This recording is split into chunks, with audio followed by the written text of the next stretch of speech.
नहीं हटते महाराज, बहुत प्रश्न करते हैं और प्रश्न कर कर पूछते हैं गुरुजी ये कलश के ऊपर आम के पत्ते क्यों लगते हैं? उसका उत्तर है ध्यान दीजिए। प्रश्न बहुत है तो उसके उत्तर भी बहुत है, बस उसको समझने वाला चाहिए।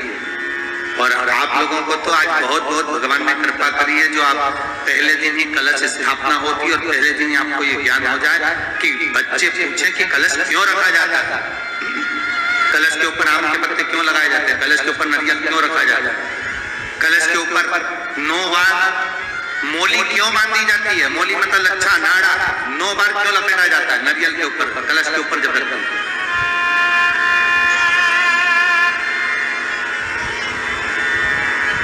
कलश के ऊपर जब जब श्रीफल रखाता है, नारियल रखाता है, तो उस पर 5 बार 7 बार मोली नहीं लपेटी जाएगी, तो 9 ही बार लपेटी जाएगी। 5 या 7 बार लपेटते हैं तो कहते हैं कि लक्ष्मी की छिन्नता होती है, और वो 9 बार लपेटी जाती है तो भरपूर लक्ष्मी का भंडार बढ़ती है। क्यों क्यों कहते हैं?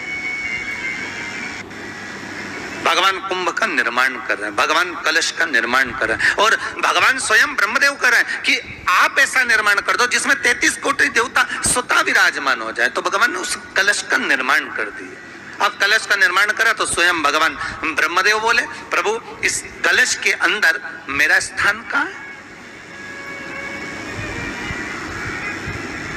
मेरा स्थान कहाँ है?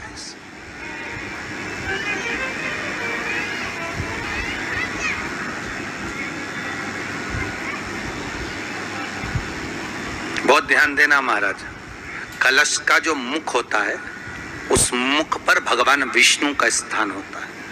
किसका स्थान है? भगवान विष्णु का। थोड़ा सा नीचे आओगे, जहां से कलश का मुख दबा हुआ होता है, वह जगह भगवान स्वयं शिव की होती है। किसकी जगह है? भगवान शंकर की। कलश का अग्रभाग, नीचे का भाग जहां से फैला हुआ होता है, वहां ब्रह्मा का आधिपत्य स्थापित होता है। फिर कलश का जो नीचे का भाग होता है वो भगवान शिव और शक्ति का स्थान होता है। कलश के बाहरी भाग में, जहां पर बाहर का हिस्सा होता है, उस कलश के बाहरी भाग में 33 कोटि देवताओं को भगवान शंकर ने लाकर विराजमान किया होता है। महाराज भगवान शंकर 33 कोटि देवताओं को निमंत्रण देकर उस कलश में विराजमान कर दिया।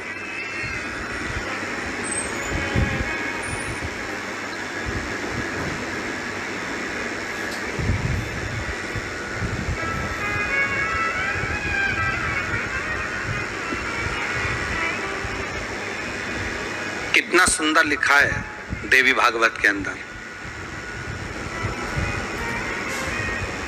कि जहां कलश की स्थापना होती है उस जगह पर किसी देवताओं को बुलाने की जरूरत नहीं होती। 33 कोटि देवता उस जगह पर स्वतः विराजमान हो जाते हैं। स्वयं 33 कोटि देवता स्वयं वहां विराजमान। और कितनी महत्वता कलश की महाराज।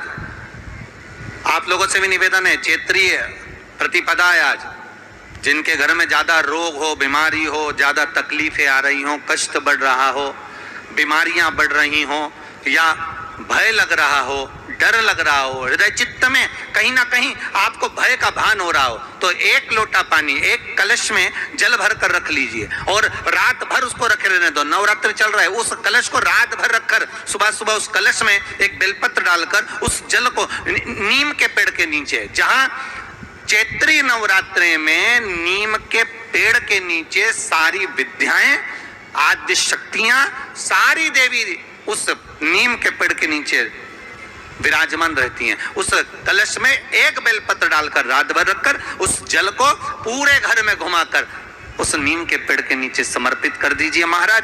घर में भय लगना बंद हो जाएगा, कोई बड़ी बीमारी आपको घेरेगी नहीं, और उस बीमारी से, उस रोग से आप मुक्त रहेंगे। उस बीमारी से, उस रोग से आप मुक्त पाएंगे, वो बीमारी आपको घेर नहीं पाएगी। कलश का इस भगवान निर्मित कर दिया। ये कलश मेरा प्रतिबिंब। अब कलश मेरा प्रतिबिंब है ये तो कहा, पर भगवान भगवान शिव के पास में आकर स्वयं कामदेव की धर्म पत्नी रति रो पड़ी। और मेरे भारत के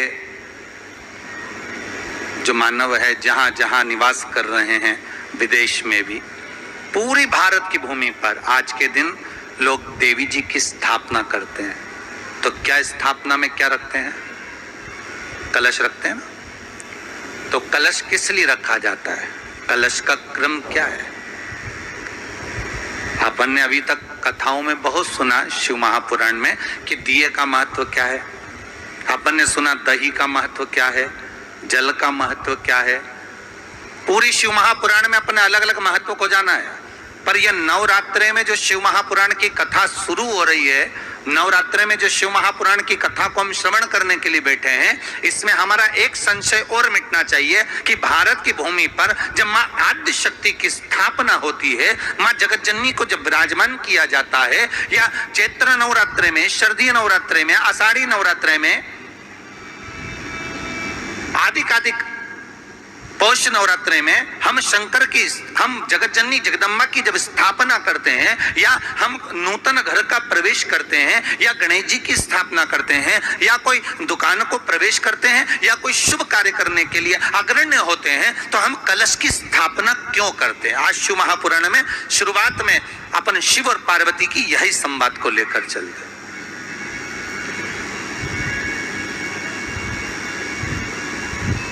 आखिर कलश में ऐसा क्या है? कलश के अंदर आखिर ऐसा क्या विराजमान है कि 33 कोटि देवता उस कलश के अंदर आकर बैठ जाते हैं? महाराज,